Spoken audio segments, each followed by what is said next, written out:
શિવ પુરાણમાં વર્ણેલી આ કથા છે ભગવાન ભોળાનાથ અને મા પાર્વતીની.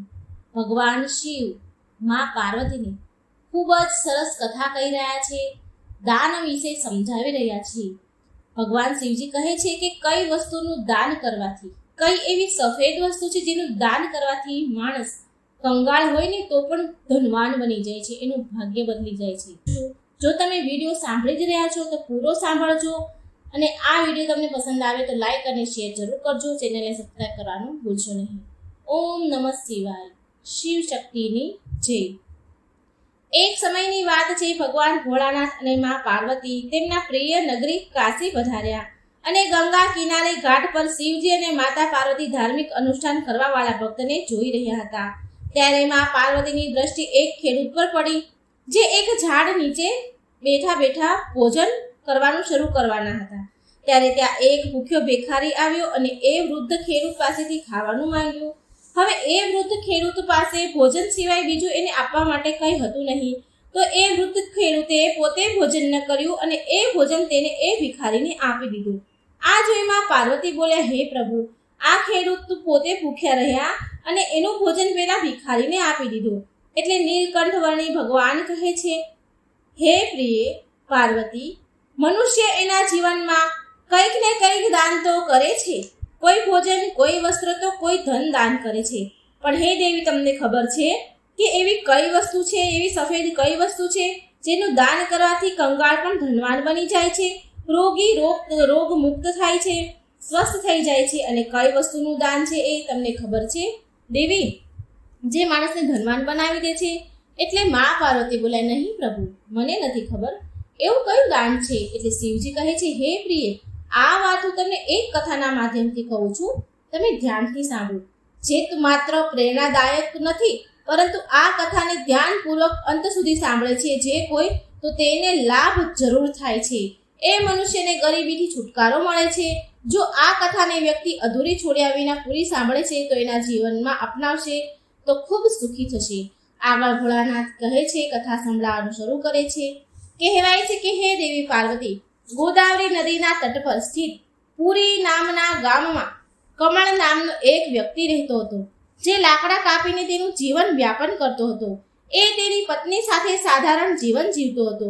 લાકડા કાપીને વેચીને જે પૈસા આવે તેમાં તેનું ગુજરાન પૂરું થતું હતું, જેનાથી હંમેશા એના પરિવારમાં ભોજન અને કપડાની કમી રહેતી હતી. એક દિવસ દુઃખી થઈને ગુસ્સામાં કમલની પત્ની બોલી કે કેટલા દિવસ સુધી આમ ને આમ ચાલ્યા કરશે? ન કોઈ તહેવાર સારી રીતે મનાવાય છે, ન ખુશી મળે છે. ક્યાં સુધી આમ ને આમ લાકડા કાપવાનું તમે કામ કરશો? તમે નગરમાં જઈને કોઈ બીજું કામ શોધી લો, જેથી આપણી મુશ્કેલીઓ ઓછી થઈ જશે અને ગરીબી પણ ધીરે ધીરે સમાપ્ત થઈ જશે.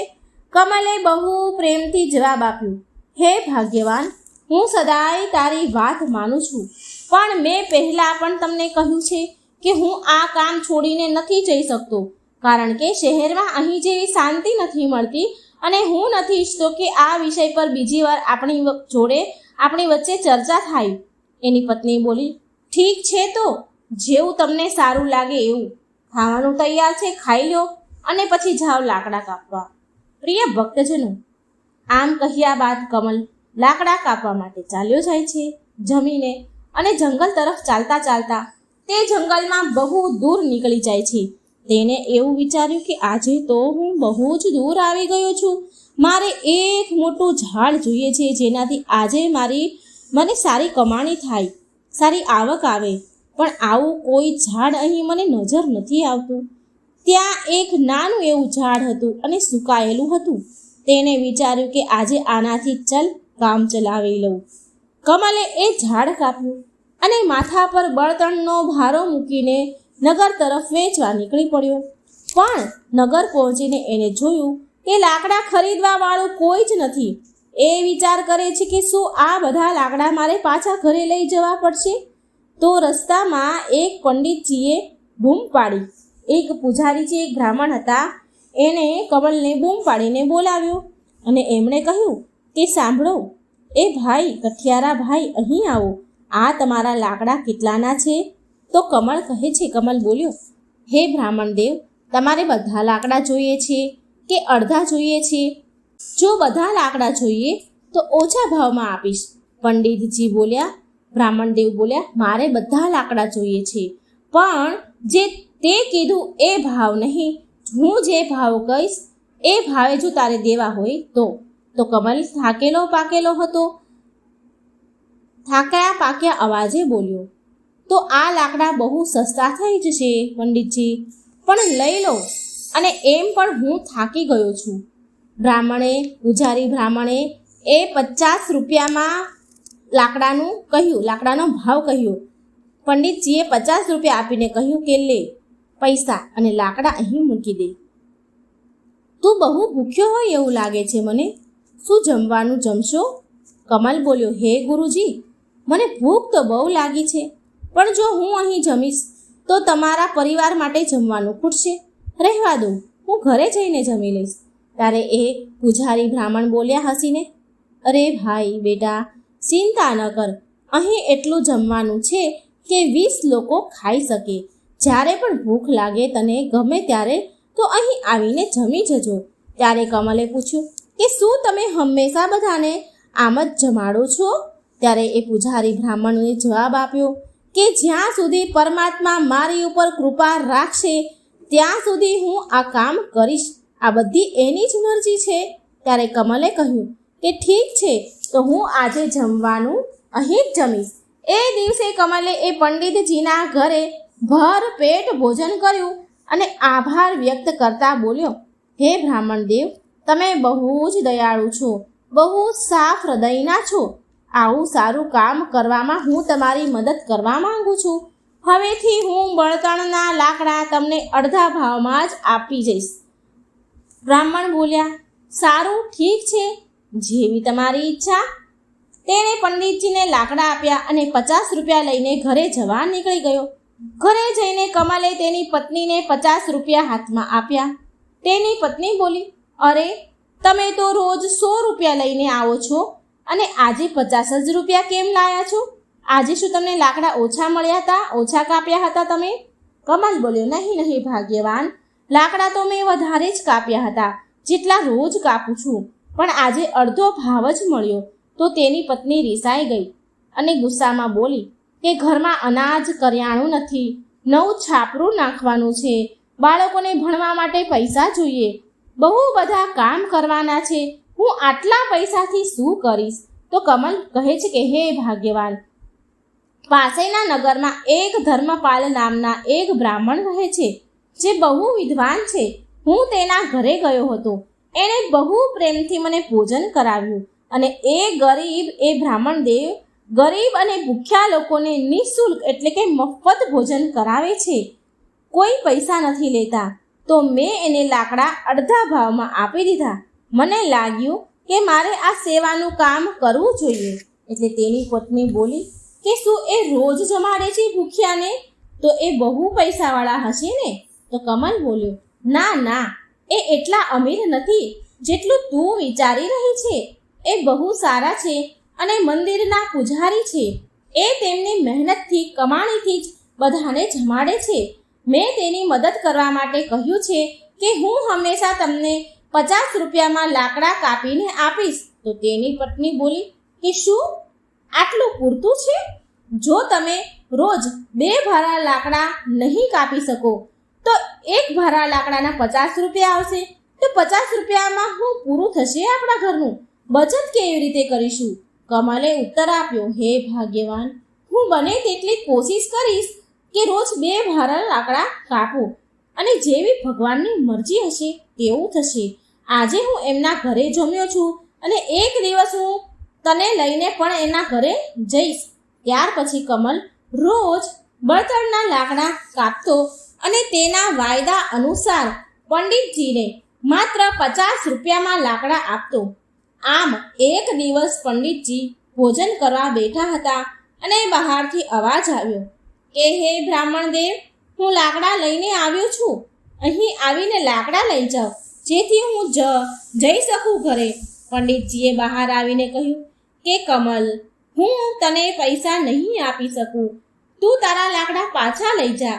કમલ બોલ્યો, કે પૈસા કાલે આપી દેજો, પણ લાકડા અહીં જ મૂકીને જાઉં છું. ત્યારે એ કમલ બ્રાહ્મણને કહે છે કે મને બહુ જ ભૂખ લાગી છે, શું તમે મને આજે જમાડશો, ભોજન ખવડાવશો? એમ પણ તમે બધાને ખવડાવો છો ને?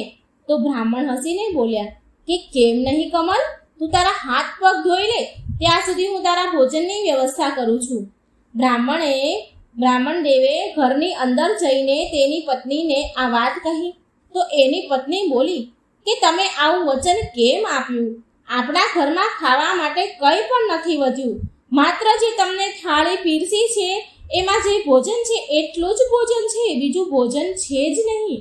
મિત્રો, આ કથાને માં પાર્વતી બહુ જ ધ્યાનથી સાંભળી રહ્યા છે.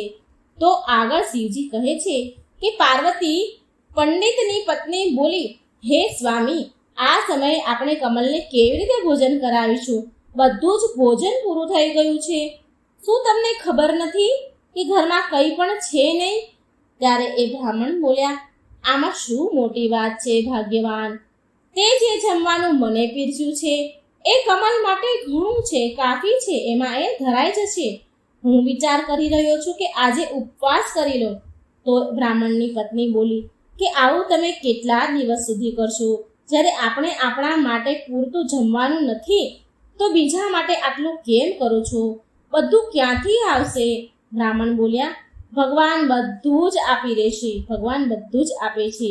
ભગવાન શિવ માં પાર્વતીને કહે છે કે તે બ્રાહ્મણે આમ બધાને ભોજન કરાવતો હતા, ભલે તેની પાસે પોતાના માટે કંઈ ન હોય, પણ ભૂખ્યાને એ રોજ ખવડાવતા.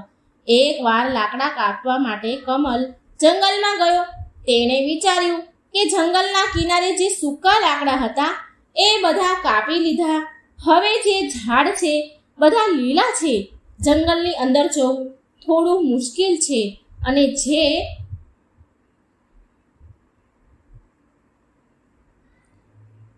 ઝાડ બચ્યા છે એ બધા તો હર્યા ભર્યા છે.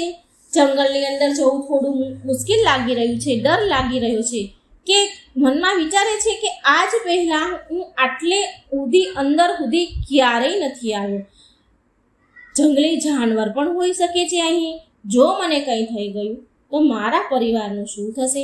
આમ વિચારીને જંગલની અંદર ડરતો કમલ ગયો.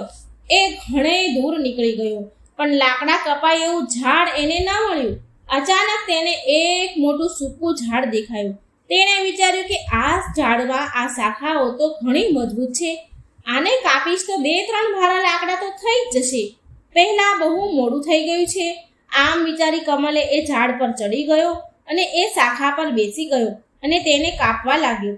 શાખા બહુ જ મોટી હતી એટલે એ શાખા પડી અને બાજુના ઝાડ પાસે જઈને પડી. એ જગ્યા પર એક સાધુ તપસ્યા કરી રહ્યા હતા અને એકદમ ઊભા થઈને બોલ્યા, અરે મૂર્ખ, કોણ છે જેણે મારી તપસ્યાને ભંગ કરી છે?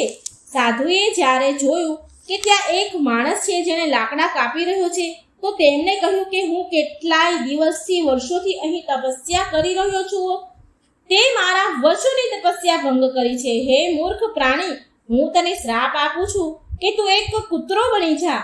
કમલ ડરી ગયો અને બોલ્યો, હે મહારાજ, મને માફ કરી દો, મને ખબર ન હતી કે તમે અહીં તપસ્યા કરી રહ્યા છો. તો સાધુ મહારાજ બોલ્યા કે હું અહીં વર્ષોથી તપસ્યા કરી રહ્યો છું, તે મારી તપસ્યા ભંગ કરી દીધી છે, માટે તું આ પાપનો ભાગીદાર છે. કમલ બોલ્યો, હે મહારાજ, હું રોજ લાકડા કાપવા આવું છું અને એને વેચીને મારી આજીવિકા ચલાવું છું, મારા ઘરનું ગુજરાન ચલાવું છું, મારા પરિવારનું પાલન પોષણ કરું છું. મેં જાણી જોઈને આવું નથી કર્યું, મેં જોયું જ નથી. કૃપા કરી આ શ્રાપને પાછો લઈ લો. અને મહારાજ, તમને જોવું પણ કેવી રીતે? કારણ કે તમે તો માટીથી પૂરા ઢંકાયેલા હતા. મને લાગ્યું કે આ કોઈ માટીનો ટેકરો હશે. આ સાંભળીને એ સાધુ મહારાજનો ક્રોધ થોડો શાંત થઈ ગયો, ઠંડા પડી ગયા. ત્યારે એ કમલને કહે છે કે સારું, ઠીક છે, મેં જે તને શ્રાપ આપ્યો છે એ તો હું પાછો ન લઈ શકું, પણ એક ઉપાય છે જેથી તું આ શ્રાપથી મુક્ત થઈ જઈશ. કમલે પૂછ્યું, દયા કરીને મને કોઈ ઉપાય બતાવો મહારાજ. મહાત્મા, હું આ શ્રાપથી કેવી રીતે મુક્ત થઈશ? સાધુ બોલ્યા કે તું એવા 2 વ્યક્તિને શોધ જે સૌથી સારું દાન કરતા હોય. એના ભોજન કર્યા બાદ એનું એઠું ભોજનનો એક પણ દાણો જો તું ખાઈ લઈશ ને તો તું તારા શ્રાપથી મુક્ત થઈ જઈશ. તારા શ્રાપની અસર ઓછી થઈ જશે. અત્યારે તો તારો રંગ કાળો બની જશે. જ્યારે તું પૂરી રીતે સફેદ થઈ જઈશ ત્યારે તું આ શ્રાપથી મુક્ત થઈ જઈશ. તો કમલ રડતા રડતા કહે છે, મહારાજ, હું મારી પત્ની અને બાળકોનો આધાર છું, સહારો છું. લાકડા વેચીને જે 2 પૈસા મળે છે એનાથી મારું ઘર ચાલે છે, મારું ગુજરાન ચાલે છે. હવે હું કૂતરો બની ગયો છું તો હવે શું થશે? મારા પરિવારનું જીવન વ્યાપન કેવી રીતે થશે? સાધુ બોલ્યા કે ચિંતા ન કરો, ઈશ્વર મદદ કરશે. શ્રાપ તૂટશે ત્યારે તારું જીવન સુખી થઈ જશે, ધન ધાન્યથી ભરાઈ જશે, તને બધા કષ્ટથી મુક્તિ મળશે. આમ કહીને સાધુ ત્યાંથી ચાલ્યા ગયા. પ્રિય ભક્તો, આગળ શિવજી માં પાર્વતીને કહે છે કે હે પ્રિય, કમળ સાધુના શ્રાપના કારણે તરત જ કૂતરામાં પરિવર્તન થઈ ગયું. ત્યારબાદ કમલ શ્રાપથી મુક્તિ મેળવવા માટે યાત્રા કરવા નીકળી પડ્યો. તો એ વિચારે છે કે જેવું સાધુએ કહ્યું તે પ્રમાણે મારે સૌથી સારું દાન કરવાવાળો વ્યક્તિ મારે શોધવો પડશે. મને ક્યાં મળશે? મારી સમજમાં કંઈ જ આવતું નથી. ત્યારે એને અચાનક પેલા બ્રાહ્મણ જે ભૂખ્યાને ભોજન કરાવે છે એ બ્રાહ્મણની યાદ આવી. તેણે વિચાર્યું કે બ્રાહ્મણ પૂજારી બહુ ઉદાર અને નેક વ્યક્તિ છે. હવે હું સૌથી પહેલા એની પાસે જઉં. કમલ કૂતરાના રૂપમાં એ બ્રાહ્મણ પૂજારીના ઘરે પહોંચ્યા. બ્રાહ્મણ ભોજન કર્યા બાદ તે તેની પત્ની અને વધેલા ભોજનને તેની પત્ની સાથે એણે ભોજન કરી લીધું. એટલે એને ભોજન કર્યા બાદ તેની પત્નીની પતરાળી અને એના ભોજનની જે પતરાળી હતી એ બહાર ફેંકી દીધી. બંને પતિ પત્નીની ભોજનની પતરાળી એને બહાર મૂકી. હવે કમલ કૂતરાના રૂપમાં ત્યાં પહોંચ્યો અને તે પૂજારીના વધેલા ભોજનને ખાય છે. જમવાનું જમતા જ કૂતરાનું જે શરીર હતું એ અડધું સફેદ થઈ ગયું. કમલ બહુ પ્રસન્ન થયો અને મનમાં બોલવા લાગ્યો કે મને ખબર જ હતી કે આ પૂજારી બ્રાહ્મણ દેવ બહુ દયાળુ છે. મને અડધા શ્રાપથી તો મુક્તિ મળી ગઈ છે, પણ પૂરી રીતે મુક્ત થવા માટે મારે શું કરવું? હવે હું બીજાને ક્યાં શોધું? જે પણ થાય મારે બીજાને તો શોધવું જ પડશે. કમલ બીજા વ્યક્તિની તપાસમાં નીકળી જાય છે. એકવાર તે સોહમ નામના યુવકને ખેતરમાં હળ ચલાવતા જુએ છે. કમલ કૂતરાના રૂપમાં એની સામે બેસી જાય છે. ત્યારે એક વ્યક્તિ ત્યાંથી ગાય લઈને જતો હતો. એ કહે છે કે સોહમ બહુ નેક સારો માણસ છે.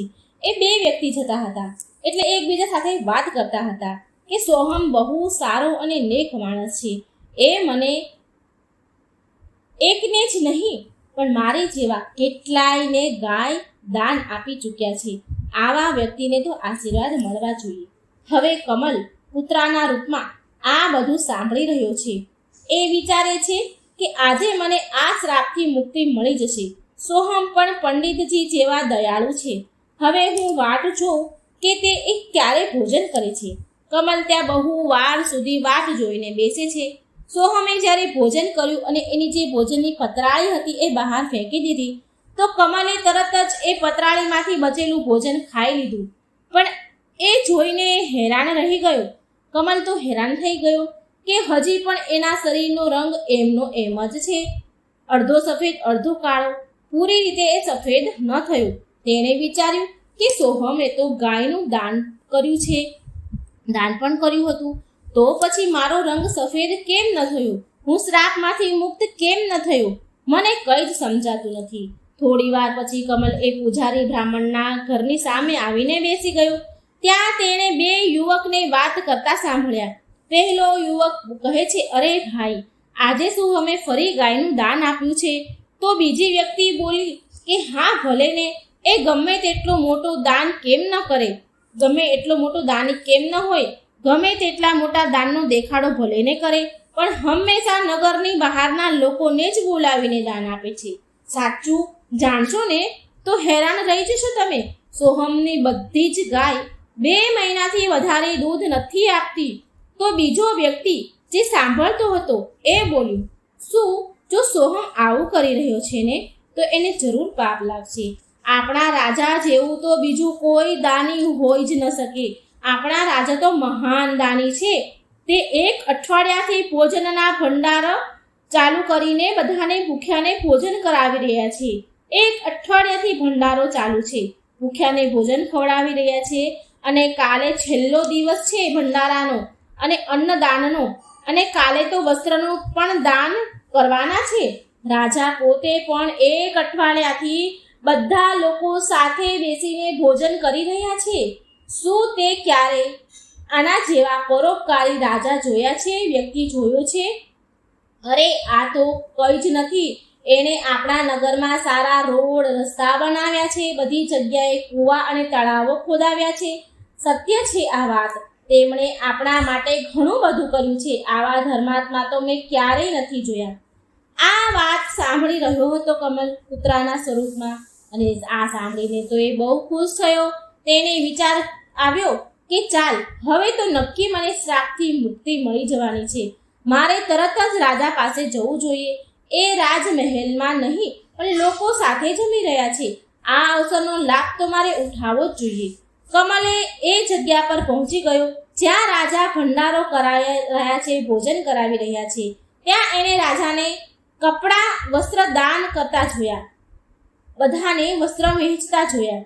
એ વિચારવા લાગ્યો કે રાજા કેટલા મહાન છે. ભોજનની સાથે સાથે વસ્ત્ર દાન પણ કરી રહ્યા છે. હું જે સારા લોકોને શોધી રહ્યો હતો એ નક્કી બીજો વ્યક્તિ આ રાજા જ છે. મારે આ રાજાનું જે એટલું ભોજન છે એ મારે કરવું જોઈએ. રાજાના ભોજન કરવાની વાટ જોવી પડશે. રાજાના ભોજન કર્યા બાદ સૈનિકોએ પતરાળી બહાર ફેંકી દીધી, જેમાં રાજા જમ્યા હતા. આ જોઈ કમલ ત્યાં ગયો અને એ પતરાળીમાં બચેલું વધેલું હેઠું ખાઈ લીધું. પણ પછી કમલ ફરી ચોંકી ગયો. તેણે જોયું કે આટલા મહાન રાજાના ભોજન કર્યા બાદ પણ મારો રંગ સફેદ કેમ ન થયો? આ શ્રાપથી તો આ શ્રાપ પૂરો થતો જ નથી. આમાંથી તો હું મુક્ત થતો જ નથી. આ શ્રાપ નું કારણ કોઈ બીજું લાગે છે. મારે તરત જ એ સાધુ પાસે જવું જોઈએ જેણે મને આ શ્રાપ આપ્યો છે. તો ભગવાન શિવ માતા પાર્વતીને કહે છે, હે પાર્વતી, આગળ સાંભળો. જ્યારે એ કમલ પુત્રાના સ્વરૂપમાં એ સાધુ પાસે આવ્યા જેણે આ શ્રાપ આપ્યો હતો, તો એ સાધુને પ્રણામ કર્યા. સાધુ એને નિરાશ જોઈને પૂછે છે કે એવું લાગે છે કે હજી સુધી તને એક જ સારો માણસ મળ્યો છે. તારો માત્ર શરીરનો અડધો જ ભાગ સફેદ છે, અડધો જ રંગ બદલ્યો છે. શું તને બીજો કોઈ વ્યક્તિ ન મળ્યો? કમલ બોલ્યો, હે મહાત્માજી, પંડિતનું ભોજન કરીને હું અડધો સફેદ થઈ ગયો. ત્યાર પછી મેં એના કરતાં પણ વધારે દાની લોકોને જોયા અને એનું હેઠું પણ ખાધું, પણ છતાં મારા પર કોઈ અસર ન થઈ. મારા શ્રાપથી હું મુક્ત ન થયો. સાધુ થોડી વાર મૌન રહ્યા અને પછી બોલ્યા કે આમાં કોઈ આશ્ચર્યની વાત નથી. તેના કર્મોનું વાસ્તવિક સ્વરૂપ જાણવું જરૂરી છે. 1 અઠવાડિયા સુધી રાજાએ ભોજન કરાવ્યું અને વસ્ત્ર પણ દાન કર્યા. આટલા ધર્માત્મા વ્યક્તિના દ્વારા જમેલા ભોજનના જમ્યા બાદ પણ હું શ્રાપથી મુક્ત નથી થયો. આવું કમલ બિચારો દુઃખી થઈને કહી રહ્યો છે. આમાં કંઈક રહસ્ય જરૂર છે, મને કંઈ સમજાતું નથી. મહારાજ, કૃપા કરી મને કહો, આવું કેમ થયું? કમલ સાધુને પૂછે છે. એટલે સાધુ મહારાજ બોલ્યા, કમલ, એ જે ગાયવાળો વ્યક્તિ હતો એ એવી વસ્તુ દાન કરી રહ્યો હતો કે જેની તેને કોઈ જરૂર જ ન હતી. જો તેને એની જરૂર હોત ને તો એ વસ્તુનું એ દાન કરત જ નહીં. રાજા જે પણ દાન કરી રહ્યા છે, જે તું ત્યાં જમીને આવ્યો છે એનું એટલું, તો રાજા જે દાન કરી રહ્યા છે તેને દાન ન માની શકાય કમલ. કેમ કે રાજા ખુદ નથી કમાતા, કેમ કે એ તારા જેવા લોકો દ્વારા આપવામાં આવેલ ધનનો ઉપયોગ રાજ્યના લોકોને દાનમાં આપવામાં વાપરી રહ્યા છે. સાધુ બોલ્યા કે કાલના દાનમાં જે ભોજન અને વસ્ત્ર વહેંચવામાં આવ્યા હતા એ પણ જનતા એટલે કે પ્રજાના આપેલા કરમાંથી દાન કરવામાં આવ્યું હતું. એ દાન ન કહેવાય કમલ. એ માત્ર લોકોનું ધન લોકો પર જ ખર્ચ કરે છે. આવામાં તેને રાજાના ભોજનનો કોઈ અસર ન થાય. સાચું દાન એ હતું જે પૂજારી બ્રાહ્મણ દેવે કર્યું હતું, જે તેમને ભૂખ્યા લોકોને ભોજન કરાવ્યું છે, જે તેમને ભૂખ્યાને ભોજન કરાવીને દાન કર્યું છે અને પછી પોતે ભૂખ્યા રહ્યા છે. એ સૌથી શ્રેષ્ઠ દાન હતું. માટે તારે હજી કોશિશ કરવી પડશે. કમલ, તું મુક્તિની ખૂબ જ નજીક છે મહારાજ. ધન્યવાદ. આમ કહી કમલ ઉદાસ મનથી ત્યાંથી ચાલ્યો ગયો. તેણે વિચાર્યું કે અરે, હું કેટલો દૂર આવી ગયો છું. બહુ ભૂખ લાગી છે. કંઈક ખાવાનું મળી જાય તો સારું. ત્યારે એણે જોયું કે એક ખેડૂત ઘડામાં પાણી લઈને જઈ રહ્યો છે. પાસે ઊભેલા બે યુવક વાતો કરી રહ્યા હતા કે પેલા ખેડૂતને જુએ છે તું? પેલા ખેડૂતને જોઈ રહ્યો છે કે રોજ એ ખેડૂત આવા કાળા ધમધમતા તાપમાં, તડકામાં રોજ પાણીનો ઘડો ભરીને અહીંથી નીકળતા પસાર થનારા લોકોને પાણી પીવડાવે છે. એ વૃદ્ધ આદમી 80 વર્ષની ઉંમરના છે. તે એના ઉંમરની ચિંતા નથી કરતા, છતાં પણ એનું કામની પ્રશંસા કરવા લાયક છે. એમની ઉંમર આટલી છે છતાં પણ એ આવા પુણ્યનું કામ કરી રહ્યા છે. ખરેખર પ્રશંસા લાયક છે. ત્યાર પછી કમલે જોયું કે એ ખેડૂત પાણી પીવડાવ્યા બાદ થોડી વાર પછી જમવાનું નીકાળતા હતા અને ખાવા લાગ્યા. કૂતરાના રૂપમાં ભૂખ્યા કમલને જોઈને ખેડૂતે એના ભોજનમાંથી થોડુંક જમવાનું એને આપ્યું. જેવું કમલે ભોજન કર્યું કે તેનો શ્રાપ સમાપ્ત થઈ ગયો.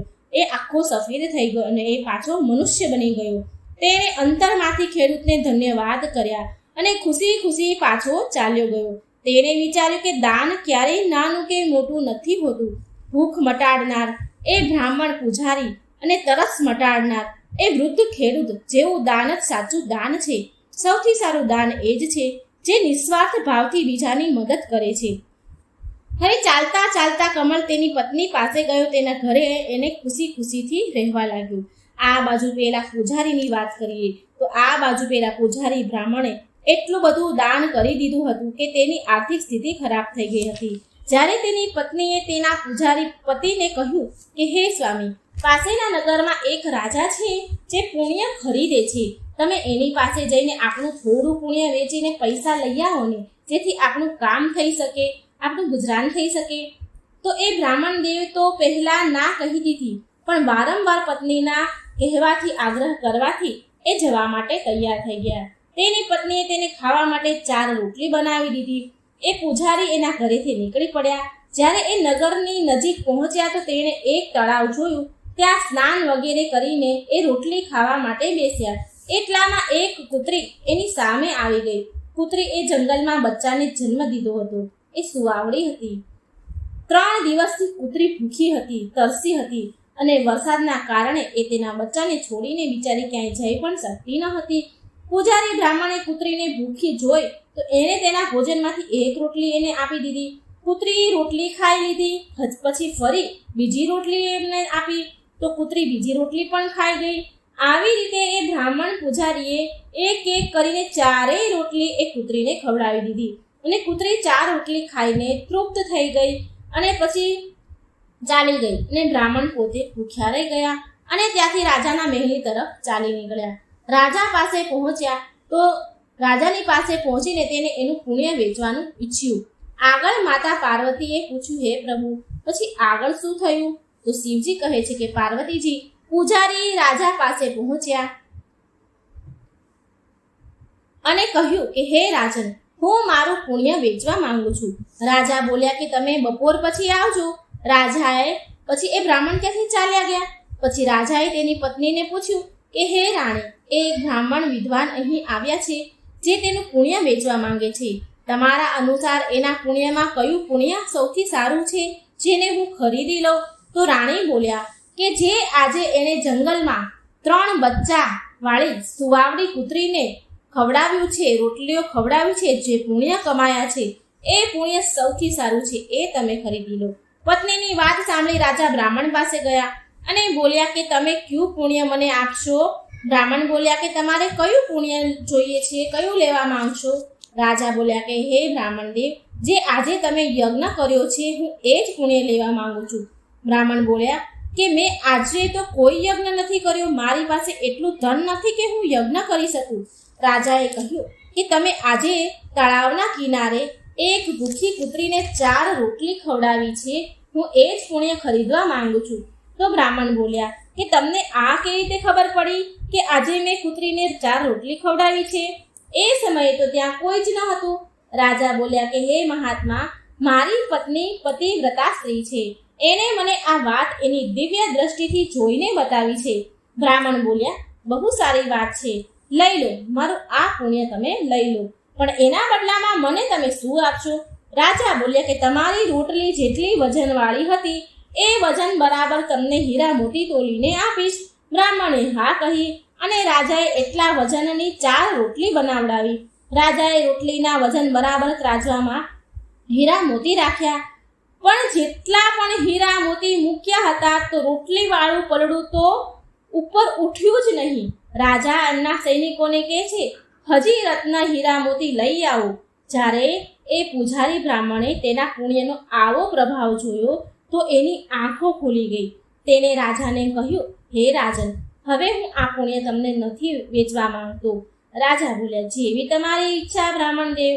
અને બ્રાહ્મણ પછી ત્યાંથી એનું પુણ્ય ન આપ્યું અને ચાલ્યા આવ્યા અને તેના ઘર તરફ જવા લાગ્યા. જતા સમયે એ જ તળાવ પાસે પહોંચ્યા જ્યાં કૂતરીને એને રોટલી ખવડાવી હતી. ત્યાં પહોંચીને એ એક ઝાડ નીચે બેસી ગયા અને વિચારવા લાગ્યા કે હું ઘરે જઈશ તો મારી પત્નીને હું શું જવાબ આપીશ. સંકોચિત મનથી તેણે તે જગ્યાના કાકરા પથ્થરને ઉઠાવીને પોટલીમાં ભરવાનું શરૂ કર્યું. જ્યાં કૂતરીએ બેસીને ભોજન કર્યું હતું તેણે એક વીણીને કાકરા અને પથ્થર લઈને પોટલીમાં ભર્યા અને એ પોટલી લઈને એના ઘરે આવ્યા. જ્યારે એની પત્ની બોલી, સ્વામી, તમે મહારાજ પાસેથી ધન લઈ આવ્યા છો? તો બ્રાહ્મણે કંઈ બોલ્યા નહીં ને બોલ્યા વિના તેની પત્નીને એ પોટલી આપી દીધી. જ્યારે તેની પત્નીએ એ પોટલી ખોલી તો એ જોઈને બહુ હેરાન રહી ગઈ. એના આશ્ચર્યનું ઠેકાણું ન રહ્યું. પોટલીમાં હીરા મોતી માણેક ચમકી રહ્યા હતા. એ બ્રાહ્મણી બહુ ખુશ થઈ ગઈ. થોડી વાર પછી જ્યારે બ્રાહ્મણ પાછા આવ્યા તો તેની પત્નીએ પૂછ્યું, સ્વામી, આટલા બધા હીરા મોતી ક્યાંથી લાવ્યા? બ્રાહ્મણ બોલ્યા, કેમ મજાક કરી રહી છો ભાગ્યવાન? કાકરા પથ્થર તને હીરા મોતી લાગી રહ્યા છે? એની પત્ની બોલી, હું મજાક નથી કરતી સ્વામી. હે સ્વામી, તમે ખુદ પોટલીને ખોલીને જોઈ લો. મેં ખુદ પોટલી ખોલીને જોયું તો એમાં તો ઢગલો હીરા મોતી ભર્યા છે. બ્રાહ્મણ બોલ્યા, બતાવ મને જરા. હવે બ્રાહ્મણીએ પોટલી એની સામે મૂકી દીધી. તો બ્રાહ્મણ પૂજારીએ પોટલી જોઈ તો એ ચકિત થઈ ગયા. એ સમજી ગયા કે આ બધો એ જ પુણ્યનો પ્રભાવ છે જે તેને કૂતરીને રોટલી ખવડાવી અને જે પ્રાપ્ત થયું છે. તેમણે વિચાર્યું કે એક ભૂખી કૂતરી અને તેના બચ્ચાને રોટલી ખવડાવવાના કારણે આ ચમત્કાર થયો છે. આ બધું ભગવાનની કૃપા અને દયાનું પરિણામ છે. આગળ બ્રાહ્મણ તેની પત્નીને કહે છે કે ભગવાનનો સંદેશ છે કે જરૂરતમંદની મદદ કરવી સૌથી મોટું પુણ્ય છે. જે વ્યક્તિ દુઃખી હોય, અસહાય હોય તો તેની સહાયતા કરવી. ઈશ્વર તેને અનંત ગણું ફળ પ્રદાન કરે છે. ભગવાન શિવ માતા પાર્વતીને કહે છે કે હે પ્રિય, હવે બ્રાહ્મણ અને બ્રાહ્મણી બંને સુખી થયા. બ્રાહ્મણ અને બ્રાહ્મણીએ એ લાકડા કાપનાર જે કમલ હતો એનો પતો કર્યો. એ ક્યાં રહે છે એની ખબર કરી. જે ત્યાં તેને લાકડા આપવા આવતો હતો એને એ પૂજારી બ્રાહ્મણે વિચાર્યું કે એને પણ એના લાકડાના પૈસાનો પૂરો ભાવ મળવો જોઈએ, પૈસા મળવા જોઈએ, એનું પુણ્યનું ફળ એને મળવું જોઈએ. તેણે લાકડા કાપનાર કમલનો પતો લગાવ્યો અને તેને પણ થોડું ધન આપ્યું, જેનાથી કમલની ગરીબી દૂર થઈ ગઈ અને એ ધનવાન બની ગયો. એ ધનથી તેણે એક વ્યવસાય ધંધો શરૂ કર્યો અને એનાથી એના ઘરમાં ધાનની વર્ષા થવા લાગી. તેનો વ્યાપાર ખૂબ ધમધોકાર ચાલવા લાગ્યો, સારો ચાલવા લાગ્યો. અને આ બાજુ બ્રાહ્મણ અને બ્રાહ્મણી પર ધન ધાન્યથી તેનું ઘર સંપન્ન થયું. તેને વધારે ધન મળ્યું અને તેને વધારે ભંડારા કરવાના શરૂ કર્યા. ભૂખ્યાઓને ભોજન કરાવવા માટે ભંડારા કરવા લાગ્યા એ પૂજારી બ્રાહ્મણ દેવ. તેને કેટલાય મંદિરોના નિર્માણ કરાવ્યા અને લોકોની સેવાની મદદ કરવા લાગ્યા. ભગવાન કહે છે, હે દેવી પાર્વતી, આજના સમાજમાં કેટલાય લોકો દાન માત્ર એના માન સન્માન અને પ્રતિષ્ઠા કરવા માટે કરે છે. દેખાવ કરવાના દાનથી ના સાચું પુણ્ય મળે છે કે ના આનું કોઈ દીર્ઘકાળ પ્રભાવ હોય છે. દેખાવાનું દાન વ્યક્તિનો અહંકાર તરફ લઈ જાય છે. દાન હંમેશા નિસ્વાર્થ ભાવથી કરવું જોઈએ. જેમ આ કથામાં બ્રાહ્મણે તેને ભૂખની ચિંતા કર્યા વિના સુવાવડી કૂતરી જેમ આ કથામાં પેલા કમલે લાકડા કાપવા વાળે એના ભૂખની ચિંતા કર્યા વિના પેલી સુવાવડી પુત્રીને બચ્ચાને રોટલી આપી અને એ કઠિયારાને ભોજન કરાવ્યું અને અન્ય લોકોને ભોજન કરાવ્યું.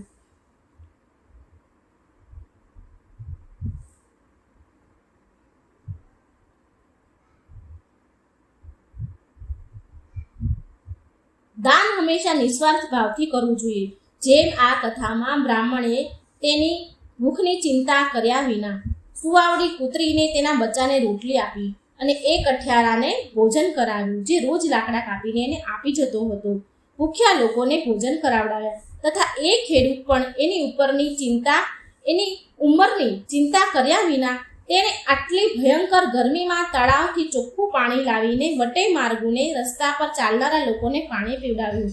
આ પ્રકારથી જરૂરતમંદની સહાયતા કરવાનો અવસર એ જ હોય છે કે વાસ્તવમાં કોઈ સંકટમાં હોય.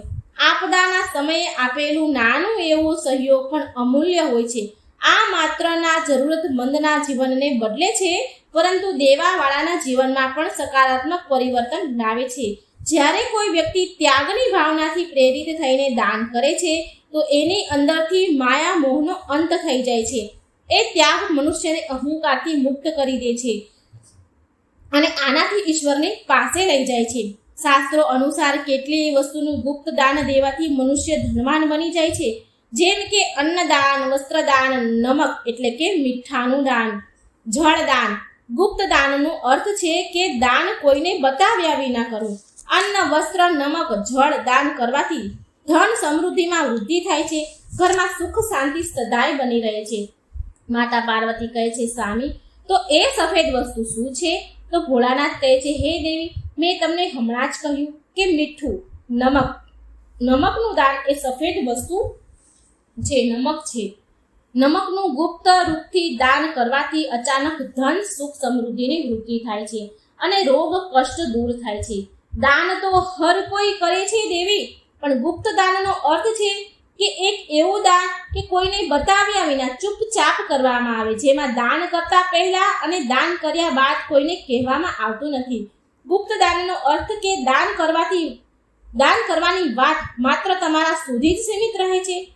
શાસ્ત્રોમાં તો અહીં સુધી કહ્યું છે દેવી કે ગુપ્ત દાન એવું હોય કે ડાબા હાથે જો દાન કર્યું છે તો જમણા હાથને ખબર ન પડે, જમણા હાથે દાન કર્યું છે તો ડાબા હાથને ખબર ન પડે. આવા દાન નિસ્વાર્થ ભાવથી કરવામાં આવે છે અને આનું ફળ પણ અતુલનીય હોય છે. આ વસ્તુનું ગુપ્ત દાન વ્યક્તિને ધનવાન બનાવે છે, આમાં કોઈ સંશય નથી. એમાં અમુક વિશેષ વસ્તુ છે જેને ગુપ્ત દાન કરવાથી ભાગ્યમાં સુધારો થાય છે અને ધન પ્રાપ્તિના માર્ગ ખુલી જાય છે. તો પહેલું છે તાંબાના લોટાનું દાન. શાસ્ત્ર અનુસાર શિવલિંગ પર જળ ચડાવવા માટે તાંબાનો લોટો કે પાત્રનું ગુપ્ત દાન કરવાનું ફળ દીર્ઘકાળ સુધી મળે છે. કોઈ પણ શિવ મંદિરમાં તાંબાના લોટાનું ગુપ્ત દાન જરૂર કરવું જોઈએ. આ દાન તમારી મનોકામના પૂરી કરવામાં સહાયતા કરે છે. બીજું છે અન્નદાન.